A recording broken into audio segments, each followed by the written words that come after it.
OK. Alors aujourd'hui, ce que je veux partager avec vous, c'est mon temps avec Dieu cette semaine. J'ai réalisé que moi, j'étais dans une saison dans ma vie qu'on appelle Philippite. Avez-vous déjà entendu ça? Pas Philibite. Philippite. Je suis dans une saison dans ma vie où est-ce que je souffre de Philippite. Puis, vous savez c'est quoi? Avez-vous ça, vous autres aussi?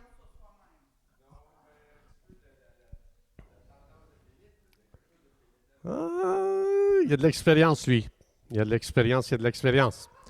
Alors, c'est là que je vois, il lit sa Bible, lui. Puis lui, il est à l'écoute du Saint-Esprit. Fait que, oui, Réal, tu as mis le doigt dessus. Alors, Philippite, ça vient du mot Philippe, évidemment. C'est un mot que j'ai inventé. Il va être dans le dictionnaire probablement dans 100 ans d'ici. Donc, faites-vous-en pas. Vous n'avez pas besoin de chercher dans le dictionnaire. Alors, j'ai préparé quelques versets. Juste ça, c'est mon temps avec Dieu cette semaine. Et puis, c'est un petit peu ce que je vivais avec Dieu. Et puis, je vais vous le partager. Peut-être que vous avez aussi la maladie de la Philippite. Vous autres aussi, on va voir ça ensemble. Donc, Fanny, je pense que... On a-tu les versets, Fanny? Oui? OK. Alors, on est dans Jean 14. C'est là que je suis rendu dans mon temps avec Dieu. Et puis, ça dit, Jésus dit à ses disciples, « Ne soyez pas inquiets, croyez en Dieu et croyez en moi. Dans la maison de mon Père, il y a plusieurs endroits pour habiter. C'est pourquoi je vous ai dit, je vais vous préparer une place. Et quand je serai allé vous préparer une place, je reviendrai, je vous prendrai avec moi. De cette façon, vous serez vous aussi là où je suis. Et le chemin qui conduit là où est-ce que je vais, vous le connaissez. » Ça, c'est très connu. Alors Thomas lui dit, « Seigneur, on ne sait même pas ce que tu vas. Comment est-ce que on pourrait connaître le chemin? » Alors c'est là que Jésus dit, « Je suis là. Je suis là et là. » Alors, avant d'aller plus loin, donc, moi, je ne sais pas pour vous, mais moi, j'ai tendance, quand j'ai lu des passages comme ça des milliers de fois, j'ai l'impression que je n'apprendrai plus rien. Je ne sais pas pour vous. Moi, je suis comme ça. Alors, mais là, vous allez voir, la maladie de la Philippite s'en vient, là.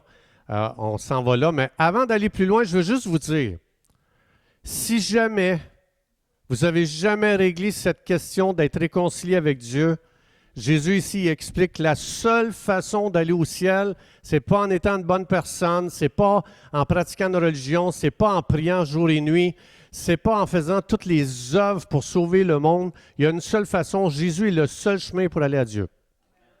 Donc, je veux juste m'assurer que vous comprenez ça comme il faut avant que j'aille plus loin. J'espère juste que tout le monde connaît ça. Alors, c'est Jésus qui sauve. C'est important qu'un jour, dans ton cœur, tu prennes une décision. Peut-être si ce n'est pas ici aujourd'hui, c'est peut-être sur Internet. Juste prendre une décision, vous assurer. On est dans des temps incroyables, uniques, des temps privilégiés, et je vous souhaite de ne pas passer à côté. Prenez une décision. Qu'est-ce que vous faites avec Jésus? Est-ce que vous avez un jour dit, Jésus, viens me sauver, je suis pécheur, je te demande par ton sang de me laver, tu es le seul sauveur, tu es ressuscité des morts, donc Jésus vient me sauver. Jésus dit, le chemin pour aller à Dieu, c'est lui. La seule vérité, ce n'est pas les religions, c'est une personne.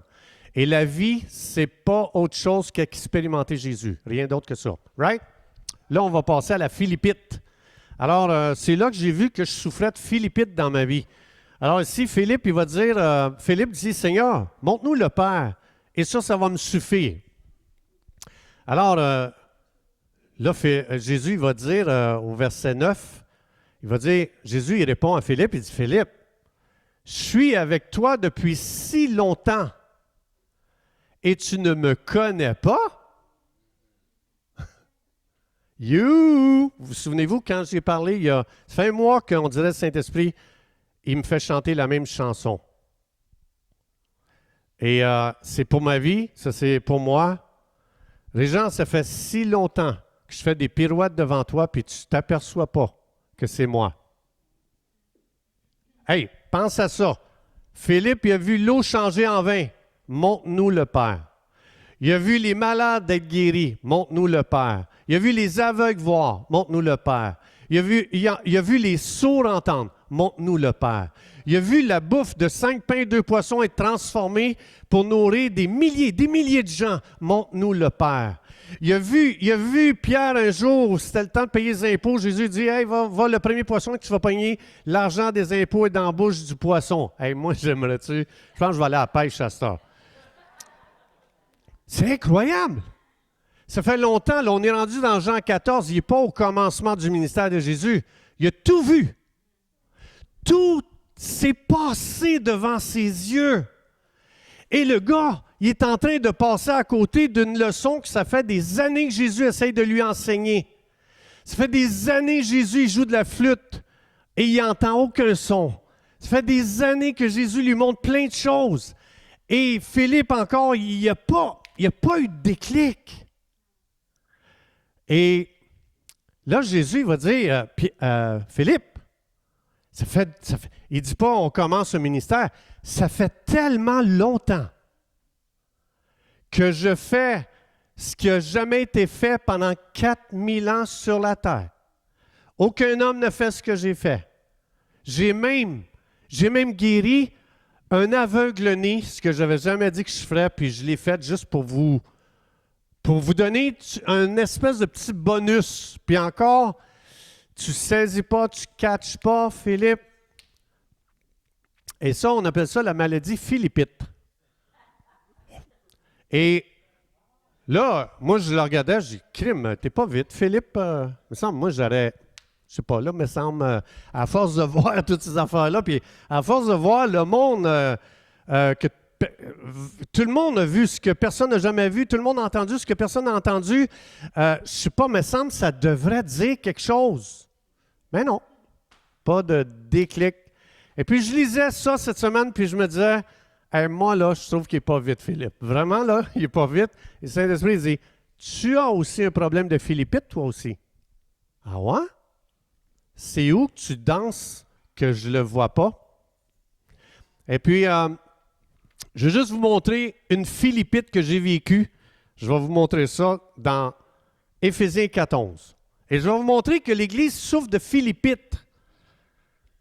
Et on va voir la même chose que qu'est-ce que Philippe a vu ou a expérimenté.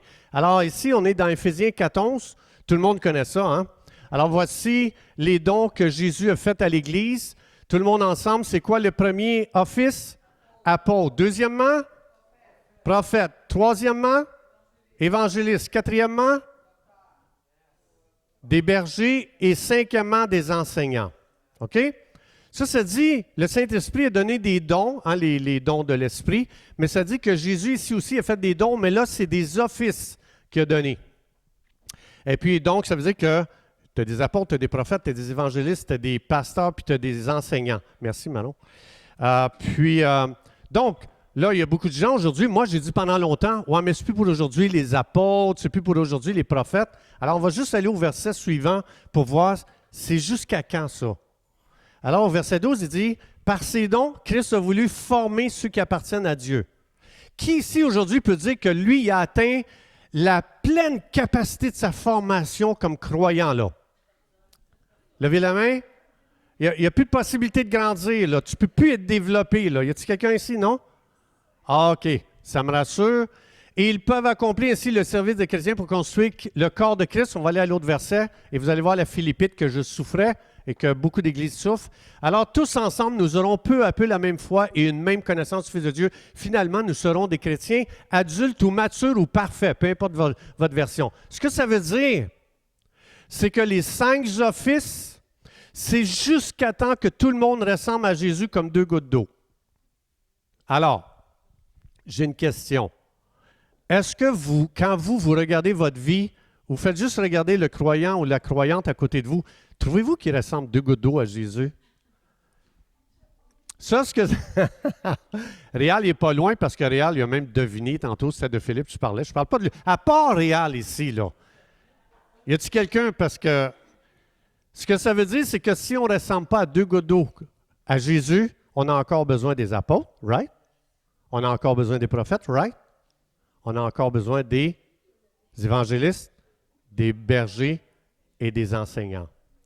Alors, ça veut dire que moi, j'ai souffert de philippite longtemps. Parce que moi, quand j'ai fait mon collège biblique, on m'a dit les apôtres n'existaient plus, les miracles n'existent plus, les prophètes n'existent plus. Et c'est drôle, c'est bizarre que je lis le verset ici et j'étais tellement loin. Maintenant, pendant des années, Dieu a fait des culbutes devant moi pour essayer de m'expliquer les 5 offices. Et j'étais comme Philippe. Et Jésus dit, « Régent, ça fait tellement longtemps que je suis avec toi. Comment ça se fait que tu ne vois pas ça? » Je vais vous donner des statistiques, OK? Savez-vous combien de fois le mot pasteur, le nom pasteur ou le mot pasteur est dans le Nouveau Testament? Une fois. Savez-vous combien de fois le mot évangéliste est dans le Nouveau Testament? 3 fois. Savez-vous combien de fois le mot enseignant est dans le Nouveau Testament? 68 fois. Savez-vous combien de fois le mot apôtre est dans le Nouveau Testament? 70 fois. Savez-vous combien de fois le mot prophète est dans le Nouveau Testament? 120 fois. Savez-vous combien de pasteurs, leur nom est écrit dans le Nouveau Testament? 0. Savez-vous combien de noms évangélistes est dans le Nouveau Testament? Philippe. Savez-vous combien de noms d'enseignants est dans le Nouveau Testament? 4. Savez-vous combien de noms d'apôtres est dans le Nouveau Testament? 9. Savez-vous combien de noms d'apôtres est dans le Nouveau Testament? 25, dont un nom, femme apôtre, Junus. Maintenant, dites-moi, combien de fois vous avez entendu dans l'Église du 21e siècle, pasteur un tel, pasteur un tel, pasteur un tel, pasteur un tel, pasteur un tel? Combien de fois? Des millions de fois. Combien de fois vous avez entendu apôtre un tel, prophète un tel, prophète un tel? C'est drôle qu'au début de l'Église, pasteur était complètement... Et dans le 21e siècle, on a complètement viré les choses à l'envers. C'est quand même incroyable. Pourtant, j'ai ma Bible. J'ai lu ma Bible pendant des années. Et cette semaine, le Saint-Esprit me montrait, tu es comme Philippe. J'ai fait des pirouettes devant toi. Tout était là, tout était écrit, mais je ne le voyais pas. Jusqu'à temps que le Saint-Esprit ouvre mes yeux. Et je suis content de ce que l'Esprit ouvre mes yeux. Mais il y a une autre Philippite. Il y a une autre Philippite. Vous savez que... Vous êtes prêts pour la dernière Philippite? On est en train de vivre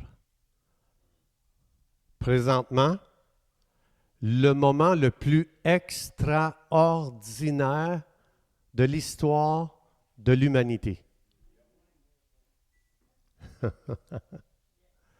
On est en train de vivre ce qui ne s'est jamais vu encore sur la terre.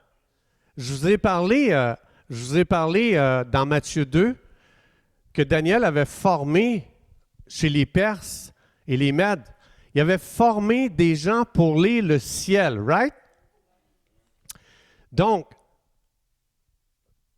il a formé ces gens-là et plusieurs centaines d'années après, je pense que c'est 600 ans après, ces gens-là, ils ont tellement suivi et étudié ce que Daniel leur a montré qu'ils ont été capables, avec une précision extraordinaire, de voir, de lire les signes, parce que le ciel, c'est l'horloge de Dieu. Okay? Le ciel, toutes les constellations, le ciel entier est en train de...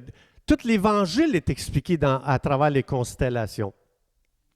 Et eux autres, Daniel les avait tellement bien enseignés qu'ils ont été capables, au moment précis, à l'heure précise, dans la période précise, de savoir que le Sauveur était né. Dans Matthieu 2, je vous ai expliqué ça. Et ils s'en vont là, et puis ils trouvent exactement le Sauveur comme ça avait été dit. Autant que cet événement-là est extraordinaire, en janvier cette année, le ciel a déclaré qu'on est dans un changement d'air et que maintenant, les choses vont s'accélérer d'une manière extraordinaire. En janvier 2020, on appelle ça, pour ceux qui connaissent un petit peu l'astronomie, pas l'astrologie. Je ne parle pas d'horoscope ici, parce qu'il y a toujours une contrefaçon à la vérité.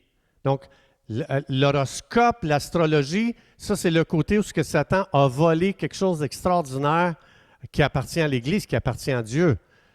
Mais le Mazzaroth, qui est l'étude des astres et de toute l'astronomie, puis de toutes ces choses-là, pour comprendre le plan de Dieu, ça c'est vraiment biblique. Et on appelle ça l'ère du Verseau. Maintenant, je n'ai pas le temps aujourd'hui de vous expliquer ça, c'est une étude extraordinaire, mais en janvier 2020, il a commencé un réveil de l'humanité. Il y a de plus en plus de gens qui se lèvent, parce qu'on est rendu, on appelle ça à l'ère du Verseau, et même les non-croyants savent. Imaginez-vous, ça devrait être l'Église qui devrait être la première à proclamer très, très haut qu'il y a eu un shift, puisqu'on a l'esprit des fils d'Issachar qui discernait les temps et les saisons. On devrait, l'Église, se tenir en tant que fils et filles d'Issachar et de proclamer qu'il y a une nouvelle ère, qu'il y a eu un shift. Comme les mages sont venus annoncer qu'il y avait un shift sur la terre, Dieu est descendu, c'est une nouvelle ère, et que la saison a changé. L'Église n'est même pas encore au courant. Imaginez-vous, on n'est même pas encore au courant que l'Apocalypse est en train de se dérouler. Babylone est en train d'être jugée. Dieu est en train d'exposer la corruption à la grandeur du monde. Et c'est quelque chose d'extraordinaire parce que depuis janvier jusqu'à avril, Dieu a exposé, les gens ont commencé à dénoncer et après ça, ça continue. Puis l'ère du Verseau va aller jusqu'au 21 décembre où est-ce que c'est un chiffre, c'est un changement. On est en train de vivre une année où est-ce que l'histoire de l'humanité ne sera plus jamais, jamais, jamais pareille. On est là-dedans. Mais moi, je n'en entends pas parler, mais on est en plein dedans. La planète au complet est en train de shifter. L'histoire est en train de shifter. Les autorités sont en train de shifter. Tout est en train de shifter dans ce monde. C'est pour ça que le Saint-Esprit a tout arrêté. Pourquoi? Parce qu'on ne pourra plus rentrer dans nos routines qu'on avait avant. L'histoire a changé, le monde a changé, il ne sera plus jamais pareil. Et c'est pour ça qu'on va voir de plus en plus dans les mois qui s'en viennent. Octobre, novembre, décembre, vous allez voir le monde bouleversé. Et on n'a pas fini encore d'être ébranlé, d'être shaké. Quand l'Apocalypse parle des tremblements de terre, le monde est shaké avec tout ce qu'ils entendent et on va être encore plus shaké, mais gloire à Dieu, c'est parce que tout ce que Dieu a dit concernant le millénium doit s'installer. Je l'ai dit la semaine passée, le Saint-Esprit ne me donne aucune autre chanson à chanter parce que c'est l'heure du grand réveil. C'est l'heure du grand réveil pour le monde et pour l'Église. Et j'ai entendu des gens ça sort à la surface, même des hommes de Dieu, des femmes de Dieu, où est-ce que leur corruption est exposée au monde entier. Parce que la Bible dit que le jugement va commencer avec la maison de Dieu. Et ça fait quelques années que le Saint-Esprit est en train d'exposer ces choses-là dans l'Église, pas pour humilier les gens, pour purifier. C'est pas pareil. Alors, c'est pour ça qu'on est en train de voir, le monde entier est en train complètement de rentrer dans une nouvelle ère. Et je vous partage ça parce que nos vies doivent s'ajuster, sinon il va y avoir un décalage. Là. Je veux dire, c'est comme, tu vas regarder par là quand c'est par là que ça se passe. Et je vous annonce que vraiment, il y a un chiffre complet. Nous autres, le mardi, c'est ce qu'on est en train d'étudier ensemble, notre cellule. Et soit dit en passant, il va falloir que ce soit ici maintenant, parce qu'à cause de toutes les lois qui changent, là, on n'est plus capable de faire ce qu'on faisait. Il va falloir faire ça dans des lieux publics. Donc, mais je veux juste vous dire, je vous encourage, étudiez. C'est le temps plus que jamais. Si vous voulez des outils, venez me voir, je vais vous donner les outils que moi j'ai. Je vous encourage à vraiment vous informer, à étudier. Et même les non-croyants disent qu'on est maintenant dans l'ère du Verseau. C'est un changement. Moi, je n'en reviens pas que ce que Dieu est en train de faire. Mais depuis que dans l'ère du Verseau, je t'ai envoyé une image, Fanny, s'il vous plaît. Je vais juste vous en montrer une, OK? Je vais vous en montrer une constellation. Ça, c'est Aquarius. Ça, c'est exactement l'ère du Verseau. Le verseau, ça veut dire qu'il déverse. Vous savez, dans Joël 2,28, quand ça dit « Le Saint-Esprit va déverser son esprit sur toute chair. Vos fils et vos filles prophétiseront. Les vieillards auront des songes et des rêves, etc. » Ça, c'est exactement ce qu'on est en train, depuis janvier 2020, ce qui se passe autour de Vénus, ou Aquarius en anglais, ce qui se passe autour de ça, c'est inimaginable.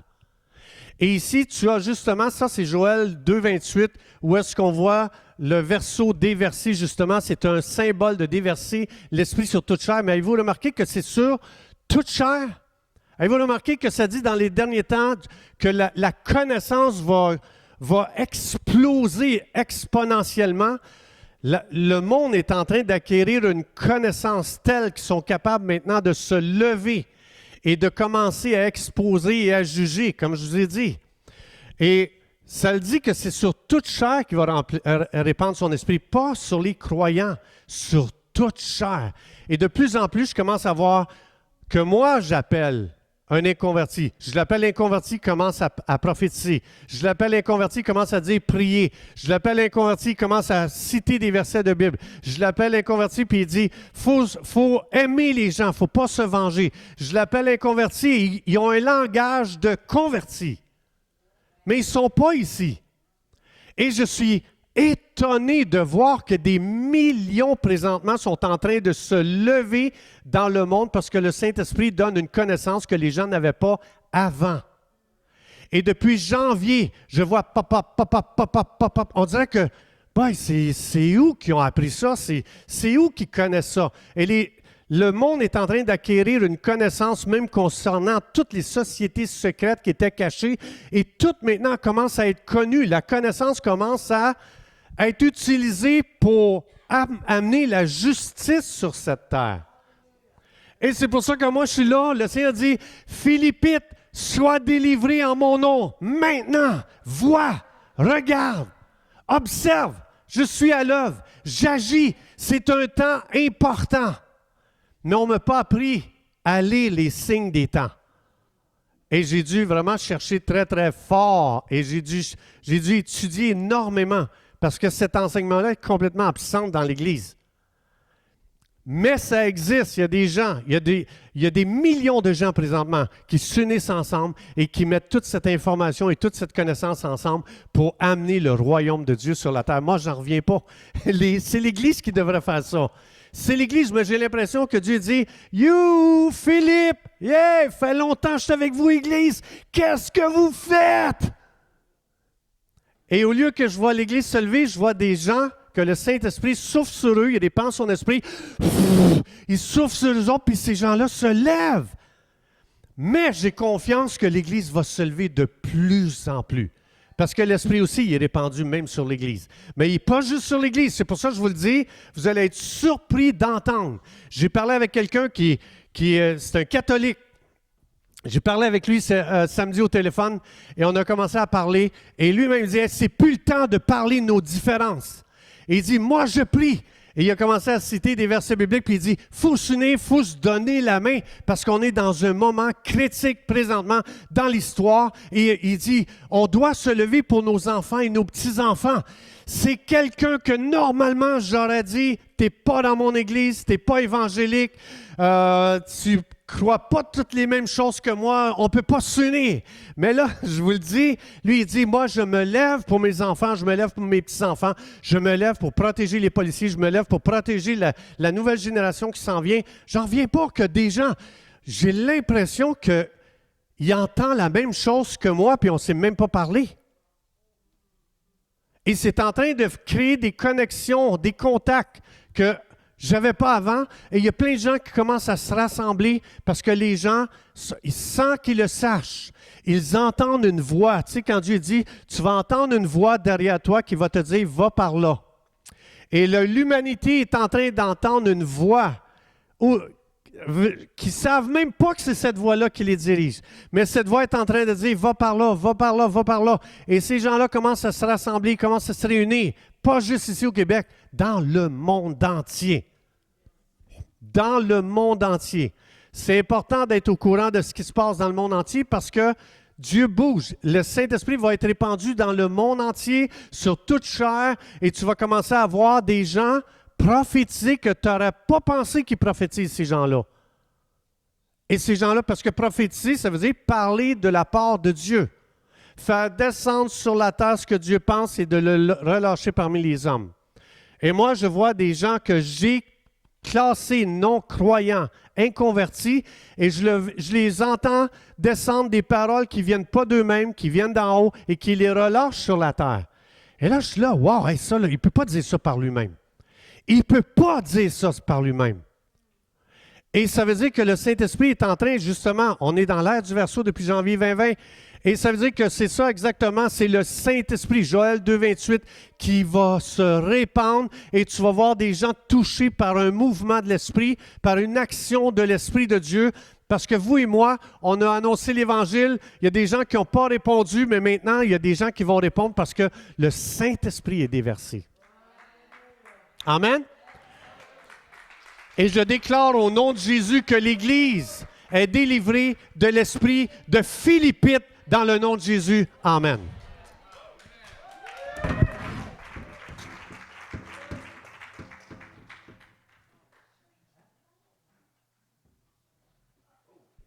Puis, êtes-vous content de voir qu'est-ce qui se passe? C'est drôle parce que il dit ça dépend. J'aimerais juste vous rassurer à une chose. Quand tu regardes en dehors de la parole de Dieu, tu regardes tout ce qui se passe et tu commences à raisonner en dehors de la parole de Dieu, qu'est-ce qui arrive? Tu t'inquiètes, c'est paniquant, c'est décourageant. Il n'y a plus d'espérance qui est là. Mais juste vous rappeler quelque chose dans la parole de Dieu, un verset dans 1 Pierre, et on va voir ça ici au chapitre 1. On va regarder ça ensemble.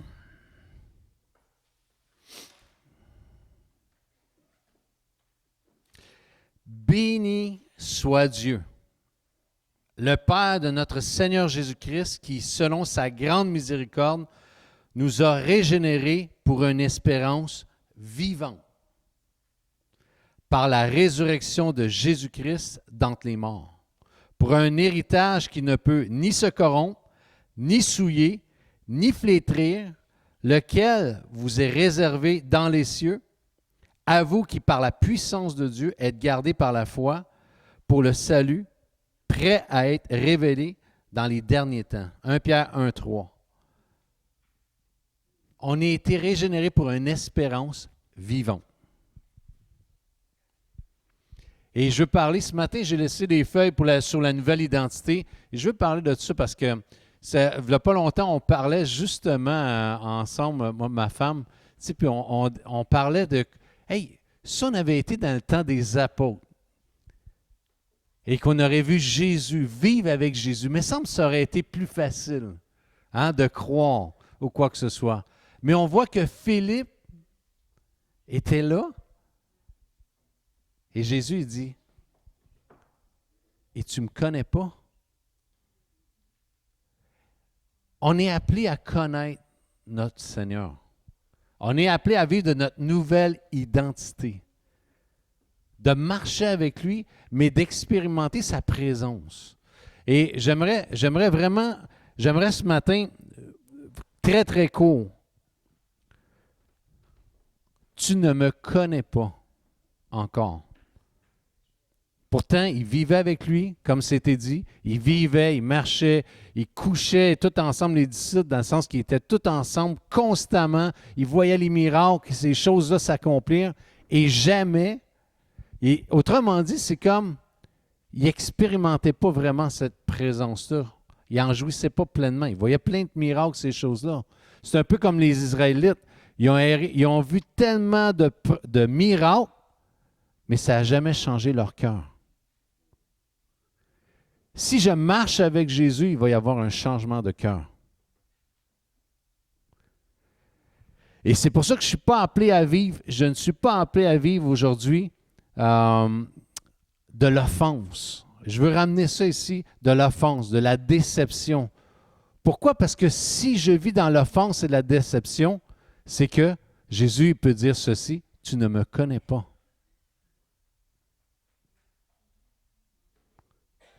Si je vis déçu, c'est parce que je ne le connais pas.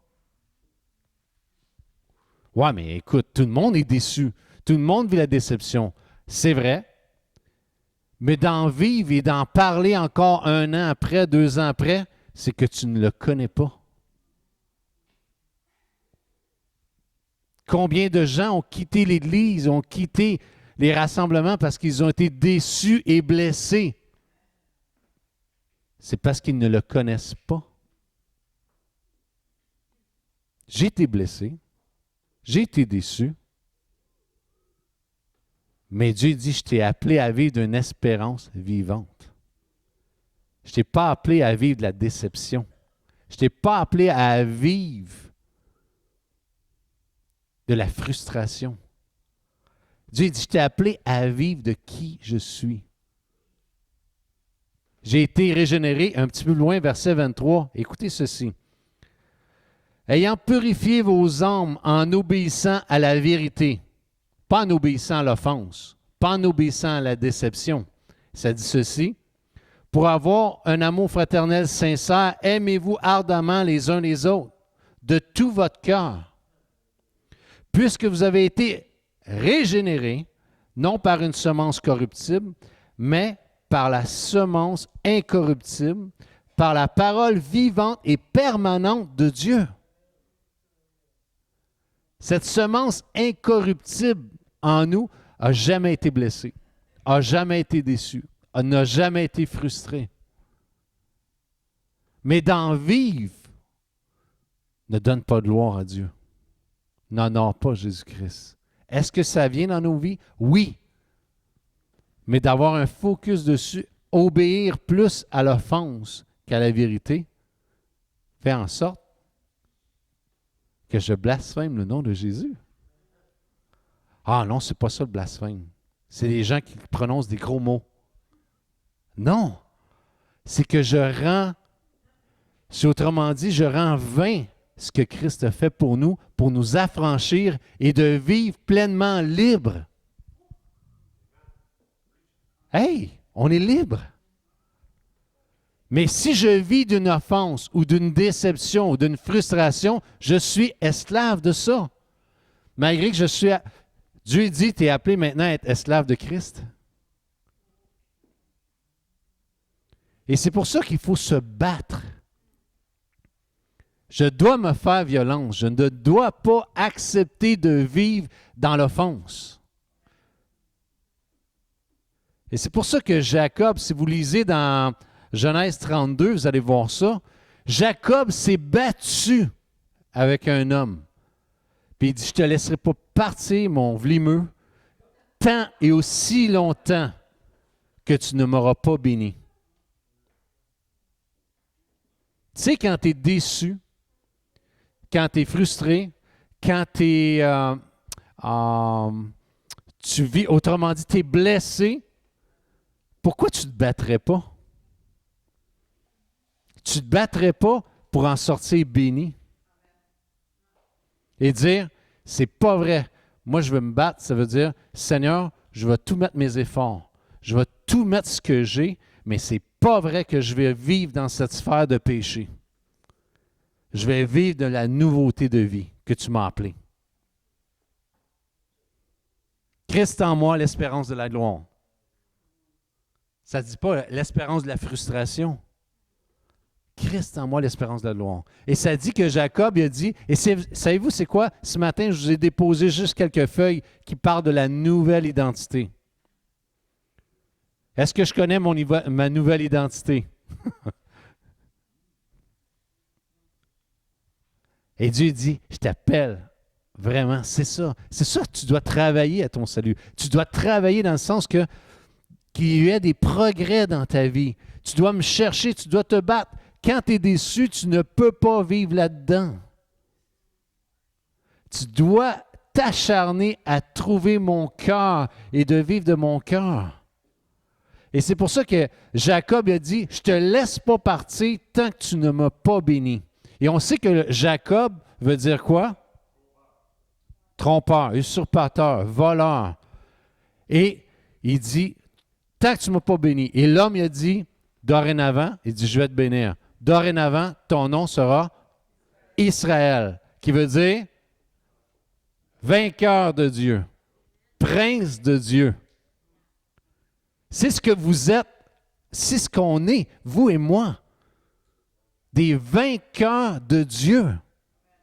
Est-ce que je vis en vainqueur si je vis dans la déception, dans la frustration, dans la blessure? Oui, mais c'est à cause de l'autre. Non. Tu es en train de te donner une défaite pour vivre dedans. Bats-toi. Ne laisse pas cette blessure venir te dominer. C'est Christ qui doit régner en toi, non la blessure. Bats-toi jusqu'à connaître ta nouvelle identité. Tu es un prince de Dieu, un vainqueur de Dieu. Et c'est pour ça qu'il s'est battu. Il dit, je suis fatigué de vivre en tant que Jacob. Ce n'est pas mon héritage. Je veux vivre en tant que vainqueur. J'ai besoin, Seigneur, que tu me révèles qui je suis. Ce n'est pas en venant à l'Église ici que vous allez connaître qui vous êtes. Oui, on entend parler de comment, mais c'est vous, chez vous. Cette semaine, je vous promets que le diable va planifier des déceptions dans nos vies, des frustrations, des blessures, des gens, même des gens que vous êtes très proches. Hey, combien on a entendu ça de l'Église? Les gens qui ils ne se rassemblent plus parce que j'ai été blessé. Ta nouvelle identité n'est jamais blessée. Elle n'a jamais été blessée. C'est une semence incorruptible. Elle est parfaite, sans tache. C'est ça que je suis appelé à vivre. Imaginez Jésus, comment il aurait été blessé et déçu avec ses disciples. Il vivait de qui il était. Son identité venait du Père. De là, l'importance vraiment de chercher son cœur, de se battre. Chaque jour est un combat. L'ennemi aime ça quand on baisse les bras puis on vit de notre nature pécheresse. Mais elle a été crucifiée à la croix. Ce n'est plus moi qui vis, c'est Christ qui vit en moi. Si Christ vit en moi, il va y avoir une joie parfaite, une paix parfaite, un bonheur parfait. Parce que ça ne découle pas des circonstances. Ça découle de Dieu en moi. De découvrir, être à l'écoute de Dieu, à l'écoute de son cœur. Oui, mais dans mon couple, ça ne va pas bien ou quoi que ce soit. Hey, non! Si ça ne va pas bien, c'est un temps pour rencontrer Jésus et de vivre de lui. Oui, mais ça ne s'arrange pas. Oui, mais est-ce que tu prends le temps? Est-ce que tu te bats? Et de dire, je vais me battre, je vais chercher Dieu, je vais méditer. Tant de gens, et je me rappelle une fois, et je vous partage ceci, je ne vais pas être trop long. Il y a quelqu'un qui vient me voir et qui me dit ceci.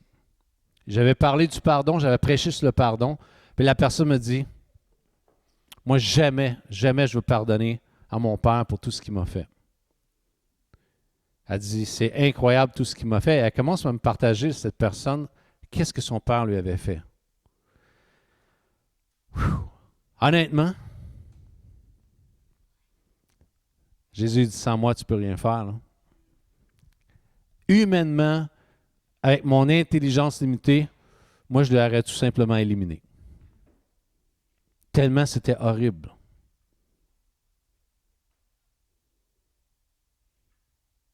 Mais est-ce que je peux laisser cette personne-là? Non. Jésus dit, sans moi, tu ne peux rien faire. Fait que j'ai dit, tu as raison de ne pas être capable. Parce que sans Jésus, tu ne peux pas lui pardonner. Tu as besoin de venir à lui. Et je t'encourage, fais ceci. Sais-tu quoi? Quand on n'est pas capable de pardonner, c'est parce que souvent on n'a pas vu à quel point on a été pardonné. Et je t'encourage, sors tous les versets dans la Bible qui parlent du pardon. Médite-les jour et nuit. Demande à Dieu qu'il te révèle Demande pas à Dieu pour la force de pardonner. Demande à Dieu de te révéler à quel point toi tu as été pardonné. Il dit, je te promets que le reste va venir. Tu dois rencontrer celui qui te pardonne. C'est ça la vie chrétienne. D'entendre, d'écouter le cœur de Dieu. C'est ça qui va changer nos vies, vos vies. Ouais, ma vie ne change pas. C'est parce que je n'entends pas. Je ne vois pas. Je suis comme Philippe. Je viens à l'église, mais je ne vois pas. Tu ne connais pas, Jésus dit. Venir à l'église ici ne fait pas en sorte que tu vas connaître Jésus. Et je vous encourage, peut-être prenez cette... j'ai donné juste, il y en a plein d'autres, là, mais sur l'identité en Christ, prenez le temps de méditer vraiment ce que vous avez hérité. Vous êtes pleinement pardonné. Moi, je me lève le matin et je conditionne mon cœur et mes pensées. Je vais dans la présence de Dieu pour dire, Seigneur, aujourd'hui, je peux être exposé à l'offense, à la blessure, ces choses-là. Seigneur, déjà, je prends la décision avant même que ça arrive de pardonner. Je prédispose mon cœur. Il faut s'armer des choses que Dieu nous a données, des promesses que Dieu nous a données pour expérimenter la présence de Dieu, la victoire et de vivre en tant que vainqueur de Dieu. Hey, votre nom, à vous et moi, c'est Israël. On est des vainqueurs de Dieu. Je ne suis pas appelé à vivre dans la défaite. Trop souvent, on se donne l'excuse. Ah oui, mais on est des pécheurs.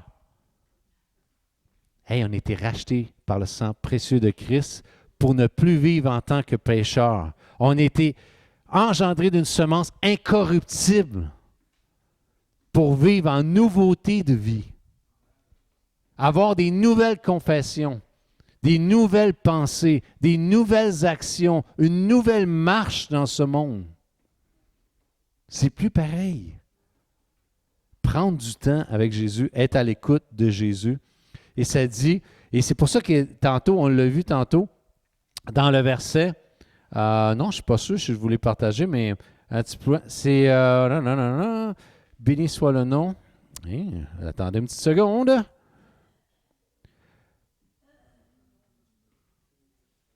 Ça dit au verset 14, comme des enfants obéissants. C'est l'obéissance qui va faire en sorte que vous allez expérimenter Dieu. Ce n'est pas le fait que vous avez lu votre Bible en une semaine. C'est ce que vous avez obéi qui fait en sorte que vous allez entrer dans la vie surabondante. Expérimenter le surnaturel. Et je termine avec ceci. Je vous lis une petite dévotion ici cette semaine. Et vous allez voir à quel point c'est important. Et si je veux vivre le surnaturel, je dois déjà prédisposer mon cœur à ça. Si je ne le prédispose pas, je vais vivre naturellement. Et ça dit ceci dans la petite dévotion. Lorsque tout va mal, n'as-tu cette semaine, ça a mal été? Fais-moi confiance. Quand tout échappe à ton contrôle, remercie-moi. Ah, Seigneur, c'est pas facile ça. Hein? Mais quand tout échappe à ton contrôle, viens te rappeler une chose, que Dieu est en contrôle, fait que Seigneur, je te remercie. Parce que tu es souverain. Ces réactions surnaturelles peuvent t'élever au-dessus de tes circonstances. Si tu réagis de façon naturelle aux difficultés, tu risques de glisser dans une spirale négative. Est-ce que tu vis négativement à ton travail, dans ton couple, dans l'Église, dans tes relations avec tes voisins? Tu parles négativement de tes voisins. Et quoi que ce soit, quelques plaintes suffisent à assombrir ta perspective et ton état d'esprit. Tu vas te ramasser avec un état d'esprit que Christ ne sera pas là. Il faut revenir à lui. Il faut revenir dans ses bras, dans sa perspective. Et ça dit ceci, « Lorsqu'elles deviennent une habitude, elles sortent de plus en plus rapidement de ta bouche, te faisant tomber de plus en plus bas. » Quand tu te jettes dans la négativité et à parler en mal et quoi que ce soit, tu vas environner ton esprit que de ça. Et c'est pour ça que tant de gens élèvent le diable plus que Dieu dans leur vie. Ils sont plus conscients de ce que le diable fait de ce que Dieu fait. Moi, ce n'est pas ce que je veux. Je veux être conscient de ce que Dieu fait. Plus tu descends dans ta chute s'accélère. Mais il est encore temps d'utiliser les freins. Crie à moi. Fais appel à mon nom. Affirme ta confiance en moi indépendamment de ce que tu ressens. Tes émotions qui sont là. Remercie-moi pour tout, même si cela te semble anormal, voire même fou. Peu à peu, tu remonteras et regagneras le terrain perdu. Une fois à la surface, tu pourras affronter les circonstances avec humilité. Si tu choisis désormais de réagir de façon surnaturelle par la confiance et la reconnaissance, tu feras l'expérience de ma paix inexplicable. C'est Christ en nous, l'espérance de la gloire. C'est Christ en nous. C'est notre bonne nouvelle. TVA, il n'y en a pas des bonnes, mais la Bible, ce que j'aime de la Bible, c'est toujours une bonne nouvelle. Et elle va rester, elle va demeurer pour l'éternité. Rappelez-vous une chose. J'aimerais juste vous rappeler une chose. Satan veut vous faire perdre votre temps ici. Votre temps est précieux. De vivre dans la déception, de vivre dans la frustration, de vivre blessé, le diable est en train de te faire perdre ton temps. Parce que tant que tu es concentré là, tu n'es pas concentré sur Christ en toi. Et c'est quoi? L'ennemi, ce qu'il veut, c'est te priver des ressources du royaume de Dieu. Mais ça t'appartient. Fils et filles de roi, l'héritage vous appartient. Vivons en vainqueurs. On est appelé à vivre. Les gens ont besoin de voir des enfants de Dieu vivre en vainqueurs. Pas en chialeux, en critiqueux, en vainqueurs. On ait un autre langage. Amen.